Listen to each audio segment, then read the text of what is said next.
एक वीडियो देख रहा था आज। मारवाड़ी बोले ना तो बकरी डांटती है ना, उस कदर से एक माँ रो रही है और एक बूढ़ा लाचार सा, शायद दादा होगा, बिल्कुल बेबस सा सारे दृश्य को देख रहा है। और जो माँ दहाड़े मार रही है ना, मैं उसके पक्ष में नहीं जा रहा हूँ, पर दहाड़ कहीं आपके दिल को छूती है, कहीं आपको झकझोरती है। वो दोनों हाथों से सिर पीट पीट करके एक माँ घूंघट निकाले हुए रो रही है। आप घूंघट पे सवाल उठा लोगे? घूंघट निकाली हुई महिला ग्रामीण जेंटल लेडी नहीं है ना, और वो दादा जो पगड़ीधारी जेंटल मैन नहीं है। और उस परिवार की एक तथाकथित शिक्षित लड़की जो पीछे पिट्ठू बैग लगाए हुए, पुलिस खड़ी है और वो लड़की अपने मनपसंद लड़के के साथ जाना चाहती है। सवाल यहां से शुरू होता है, उस महिला के दर्द के साथ में कौन है? या उस महिला का दर्द झूठा है? या उस महिला का दर्द आधारहीन है? सिर्फ दर्द उस माँ का जो रुदन है, क्रंदन है, वो आधारहीन है या झूठा है? नहीं, वो कानून सम्मत नहीं। मतलब वो जो महिला रो रही है वो कानून सम्मत नहीं है, गैर कानूनी है। और जो लड़की अपने प्रेमी के साथ में जा रही है वो कानून सम्मत है। तो क्या ये भारतीय हिंदू मान्यताओं के सम्मत है? कोई बोल रहा है क्या? नहीं बोलेगा, क्योंकि ये भारतीय कानून के सम्मत है कि एक वयस्क लड़की अपने मनपसंद लड़के के साथ में, पार्टनर के साथ में जा रही है। तो माता जी आप काहे के लिए रो रही हो? किसके आगे लिए रो रही हो? कौन सुनेगा आपके क्रंदन को, रुदन को? कोई नहीं सुनने वाला। तो चुप हो जाइए, फिर रोने का क्या जरूरत है? क्योंकि आपका रोना गैर कानूनी है इस देश में। आपके रोने को, आपके आंसुओं को, आपके दिल की चीख को, आपके जो सुकून खत्म हो गया आपके क्रंदन से मैं समझ सकता हूं। आपके मन में जो मानसिक अशांति आई है, आपके परिवार के उस बुजुर्ग के मन में जो अशांति आई है, वो सब कुछ गैर कानूनी है, सब कुछ आधारहीन है, जिसका कोई आधार नहीं है। आपको ऐसा नहीं करना चाहिए, आप कर ही नहीं सकते। और ज्यादा आप छीना झपटी करने की कोशिश करोगी ना उस लड़के के साथ में, आप जेल में जाओगी, क्योंकि आप गैर कानूनी कर रहे हो। तो ये कानून हम सबके लिए, देश का कानून है, सर्वोपरि है। तो ये तो अपने भगवान से ऊपर है, अपनी मान्यताओं से ऊपर है। तो क्या इस देश में कोई सनातनी हिंदू परिवार अपने बच्चों पे, वयस्क बच्चों पे कोई अधिकार नहीं रखता? नहीं रखता।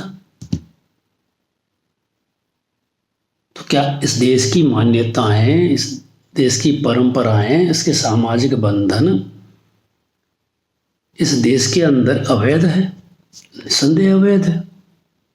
तो फिर आप और हम किसका बोझा ढो रहे हैं?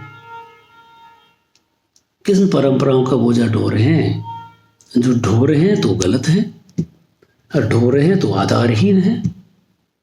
क्योंकि इस देश का कानून जो लिखित कानून है, कानून की किताबें हैं, किताबों पढ़ने वाले, उस किताबों को पढ़ करके निर्णय देने वाले, ये आपकी मान्यताओं को जूते की नोक पर ही रखेंगे। जूते की नोक पे। शायद मैं ज्यादा बोल रहा हूं, तो सिर पे तो कोई नहीं रख रहा है। सिर पे रख रहा है क्या? नहीं रख रहा है। तो कोई माता पिता अपनी संतान पे कोई किसी तरह का नियंत्रण नहीं रख सकता। अब तुम कहो तो नहीं साहब, तो हमारी परंपराएं नहीं थी तो किसने परंपराओं को हटाया भैया? आपने और हमने। आपने हमने सरकारें चुनी, और आपने और हमारी चुनी हुई सरकारों ने हमारे लिए कानून बनाया, और उस कानून को हमने यहाँ रखा, और वो कानून हमारे को जूते की नोक पे रखे। ठेंगा दिखाए आपको, उस माँ को ठेंगा दिखाता हूँ मैं, रोले बेटा कितनी रोले। कुछ नहीं, उल्टी लटक जा, कुछ नहीं होना। तेरे आंसू सुनने वाला कोई नहीं है, तेरे क्रंदन को सुनने वाला कोई नहीं है। तू ज्यादा करेगी तो अपराधी है। तो तुम्हारी मां वो रो क्यों रही हो फिर? रो इसलिए रही है कि उसकी मान्यता है कि उसकी औलाद उसका कहना मानेगी। फिर आपने तो संतान पैदा की है, आपका कानून कहता है कि अगर आपकी गली का कोई कुत्ता कुतिया मिलकर के कोई संतान पैदा करती हैं, पिल्ले पैदा करते हैं उनमें, और आप मानवीय जोड़े बना करके जो संतान पैदा करती हैं उनमें कोई फर्क नहीं है। एक कुत्ते कुतिया का पैदा हुआ वो पिल्ला कुछ समय बाद में जब वो माँ का दूध पीना बंद कर देता है, उसके बाद में न तो माँ से उसका लेना देना, ना उसके पिता से उसका लेना देना, न संतान से उसका कोई संबंध। यही संबंध मानवीय संबंधों में आ गया। नहीं नहीं, मैं शायद गलत व्याख्या कर रहा हूं। मानवीय संबंधों में माता पिता और संतान का संबंध क्या जानवरों के माता पिता और उनके पिल्लों के संबंध के समान है? समान नहीं। तो कानून तो यही कह रहा है ना करीब करीब कि एक मां कुछ भी नहीं कर सकती। एक बकरी का बच्चा, उसके दूध मुहा बच्चा या थोड़ा वयस्क बच्चा उसकी आंखों के सामने से अगर कोई लेके जा रहा है, कोई कसाई लेकर के जा रहा है, काटने के लिए ले जा रहा है या उपयोग के लिए ले जा रहा है या दुरुपयोग के लिए ले जा रहा है, वो उसका फेट है। ऐसे ही कोई इंसान का बच्चा उसकी आंखों के सामने कोई लेके जा रहा है तो वो मूक दर्शक बन करके ही देखेगा, जैसे एक बकरी अपने बच्चे को अपने आंखों के आगे से जाता हुआ देखती है। क्या फर्क हुआ? कोई फर्क नहीं हुआ ना। तो जो मां रो रही है, मैं आप सबसे पूछता हूं, वो मां का जो क्रंदन है, रोदन है,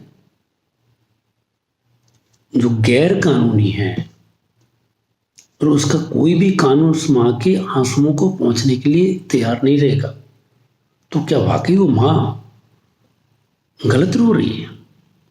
नहीं, ऐसा तो नहीं कह सकते हम लोग।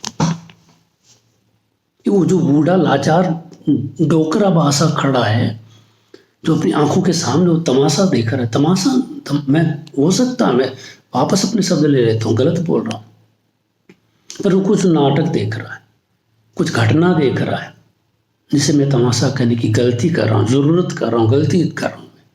पर वो तमाशे को मूक दर्शक बन करके डोकरा बासा देख सकता है। वो किसी भी एंगल से वो बूढ़ा लाचार आदमी नहीं, लाचार है ही नहीं तुम बाबा। कानून कहता है तू तेरी मस्ती में मस्त, वो अपनी मस्ती में गई। ये क्या इन परंपरागत संबंधों में हमारा कानून क्या परिभाषित करता है, ये हिंदुओं तुम्हें तय करना है कि परंपराएं जिंदा रहेगी या परंपराओं को दफन करना है उस स्थान पर, ये तुम्हें तय करना है। तुम कैसे तय करोगे? सरकार ने चुन के, सरकार ने तुम ऐसे चुनो जो तुम्हारी परंपराओं को जिंदा रख सके। एक बकरी के बच्चे, कुत्ते के पिल्लों और मानवीय जोड़ों के बच्चों के अंदर भेद होना चाहिए। क्या मैं ज्यादा बोल रहा हूं? क्या मैं मेरी सीमाएं लांघ करके बोल रहा हूं? क्या मैं मेरी समझ से परे बोल रहा हूं? और क्या मैं माफी के साथ, क्या मैं कानून के विरुद्ध तो नहीं बोल रहा हूं? मैं पहले माफी मांग लेता हूं कि मैंने शायद इस देश के महान लिखित कानून के विरुद्ध कुछ बोल दिया हो। फर्क तो होना चाहिए ना मित्रों। नहीं, कोई फर्क नहीं। वो मां जार जार रो रही है, दहाड़े मार मार के रो रही है, तो क्या वो नौटंकी है उसकी, या उसकी कोई पीड़ा है? अगर पीड़ा है तो उसका जिम्मेवार कौन? उसकी पीड़ा, इस देश का कानून किसी की पीड़ा को कम करने का ही तो काम करता है, इसलिए तो कानून बनते हैं। तो उस मां की पीड़ा को कौन सा कानून कम करता है? मुझे कानून के विशेषज्ञ बताएं। या उस मां को अपन सब मिल करके सामूहिक तौर से, सार्वजनिक तौर से जाकर के डांटते हैं कि चुप हो जा बेवकूफ, किस लिए रो रही है तू? जब देश का विधान ने कह दिया है कि तू चिल्ला नहीं सकती, चीख नहीं सकती, इंटरव्यू नहीं कर सकती, तो या फिर तो इमोशनली ब्लैकमेल करे उस बच्ची को।